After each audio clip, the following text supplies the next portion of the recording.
What's going on, ladies and gentlemen? Thanks for tuning in to another episode of the Basement Poetry Podcast. I just want to say we are officially back. For those of you who didn't know I was gone, yes, I was gone for a week, and I was kind of just taking a breather, honestly. I've done, about 15 of these episodes, and so I took the week off, and I used that time to read more poetry.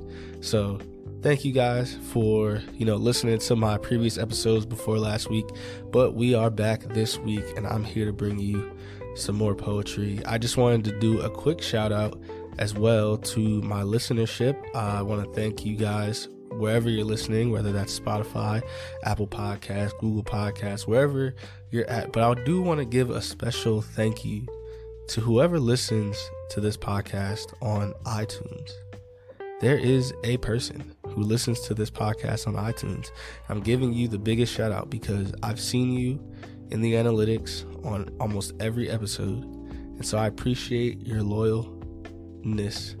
Your loyalness? Yes, I appreciate your loyalness to me and this podcast. And that's not just to you, but that it's to everybody who has listened to more than one episode or listened to a full episode. Thank you guys so much for rocking with me. This would be nothing without you, and I love doing this.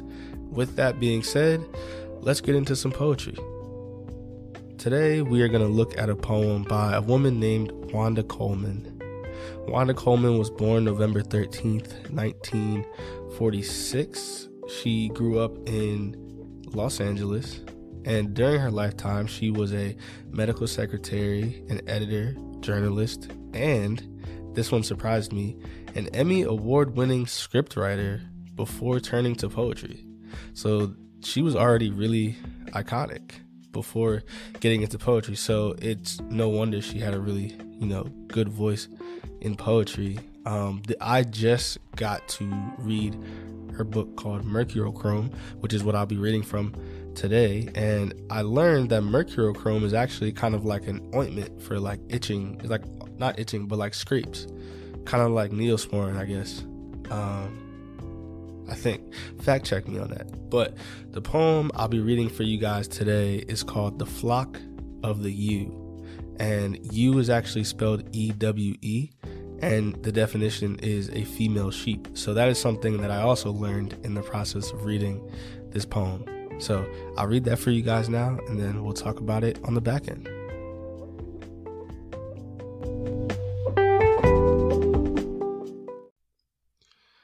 The Flock of the Ewe by Wanda Coleman. She keeps her napkins in the veggie bin, her pantyhose in the deep freeze. A gaggle of geese gathers under the wool of an apolitical matronage against the pastoral green of a muzzled intelligence. Media panjandrums wiggling a pander. Originality taxes memory, and like everything experienced, religion is material. Perpetuation of a plaguing purposelessness, the logic of kissing.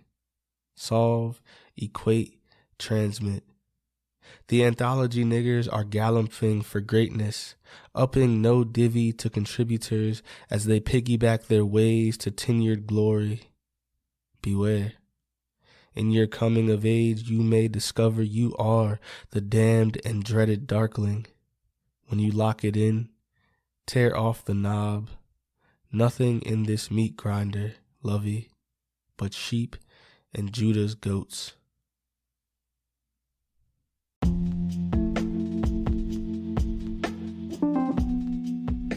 So, shout out to Wanda Coleman for that beautiful poem. I just want to start by saying this poem genuinely baffled me.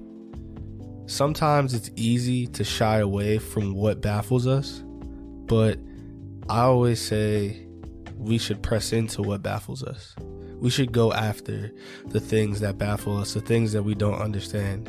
And so that's why, even though after reading this poem, I racked my brain for hours upon hours about what was going on here, I just knew something about this poem was touching me. That's the reason why I was like, I'm definitely going to read this poem on the podcast, because when I read it, there was so much I felt like I didn't understand, and I was going to dictionaries, I was trying to figure it out online, and I wasn't really getting anywhere, and there wasn't a lot of like commentary on this poem. So I was like, man, I'm just really kind of left to my own devices here. But then after a while, I kind of sat with that, and I was like, I really love the fact that I really have to come up with a way to interpret this poem on my own, and there's no one here to help me do this. But I'll just go through some of the things that really stuck out to me and really baffled me. First off is the language here really gets to me. Like, I love alliteration in poetry, and when she gives us lines like a gaggle of geese gathers under the wool, like, that was just amazing. But then she goes in that same stanza, this is the second stanza, by the way, and she goes, a gaggle of geese gathers under the wool of an apolitical matronage against the pastoral green of a muzzled intelligence. And in that stanza, she uses the word apolitical, which is a word. And so I just made sure. But then the next line, she goes, media panjandrums wiggling a pander. And so just in that one line where it goes, media panjandrums wiggling a pander, one, I did not know what a panjandrum was. A panjandrum is actually somebody who claims to or has some sort of authority. But I like that there's this kind of undertone to it, like someone can claim that they have authority, but do they really have authority? And so there's a little bit of ambiguity just in the word itself.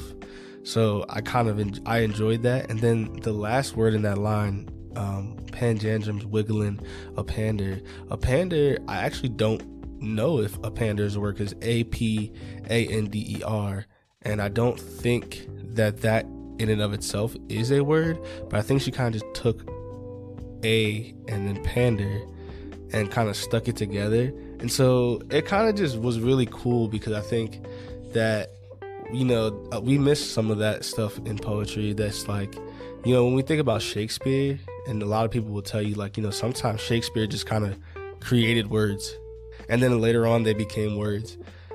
They were kind of just was putting things together. And so this kind of reminded me of that, where she kind of just used the poem as a way to kind of just make this word come alive. And there's so many other places, like later we have perpetuation of a plaguing purposelessness.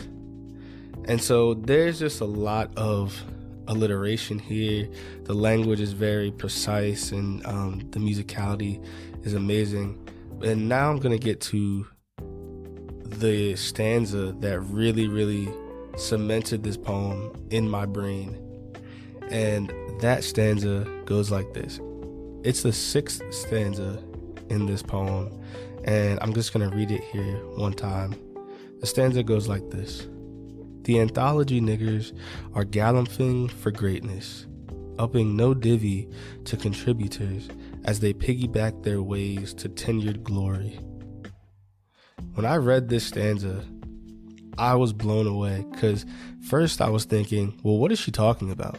I was like, well, the and anyone who is, I should have said this before, but yes, I'm going to say the N-word, because that is what is used in the poem. And if you do not like that I used it, I am very sorry. But I'm going to use it because I believe that she used it for specific purposes. And so that's why I'm going to say it.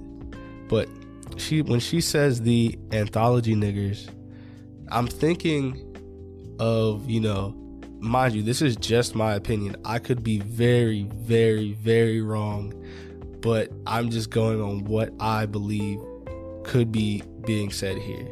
But I'm thinking that it's, black artists who maybe are trying, they're trying to be great. Like when you have the people that are black, and, they get, and then they eventually get called a sellout because they kind of like do the work for, the white man in a sense. And then, they try to get famous, and then people call them a sellout. That's kind of what I got from this.